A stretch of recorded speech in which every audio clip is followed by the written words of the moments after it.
Alright guys, Chance again, Growing Independent channel, and I want to do a quick video update, show off what I've been doing. I pulled out all the corn, collected all the ears I got off it, except for a few stragglers back there. I replanted some beans, did some cantaloupe and some okra. Don't like okra at all, but other people like it, so I like growing it for them. I also spotted some stuff over in my kids' gardens. I wanted to show. I just wanted to do a quick video update. Also wanted to do some shout outs to Ann over at Gideon Gardens, JR Dugal, man, that guy's awesome. OneYardRevolution, can't say enough about that guy. Great personality, a lot of great info and production value that I wish I had. Alright guys, stick around. Alright, so as we walk through, this is my second Hubbard culture bed. I've got it divided up because I actually planted some permanent, well, I guess they're pigeon peas, not completely permanent, but they'll be there for a few years. But I wanted to keep my space open, so I came through here and I planted some beans and a couple radishes because I wanted a quick crop out of this area, and I planted some cantaloupe too, so I'm gonna have to get some stuff to grow up onto. I also wanted to show off my second Hubbard squash of the season. Well, he's not actually the second, he's the biggest one though, which he is just absolutely huge. I've got a 10-inch foot and he's almost twice as big as my foot. No joke. On a broader view of everything, I actually left a lot in this area because I had some beans popped up that are vine. I've been growing for the last few years, so I just replanted a bunch in there with some sunflowers, and I'm hoping the sunflowers will actually trellis these beans.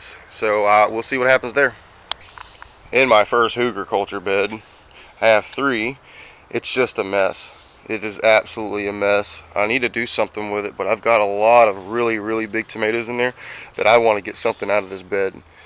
So I don't know what I'm going to do with this mess right here, but I want to do something with it real soon.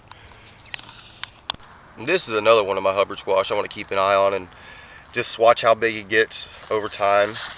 You know, he's really small right now.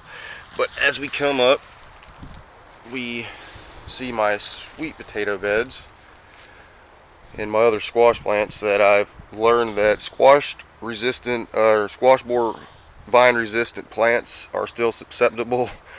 They're only resistant, they're not impervious. So I've lost every one of my squash in this area, lost every one of my patty pans. I've lost a lot, but still fighting.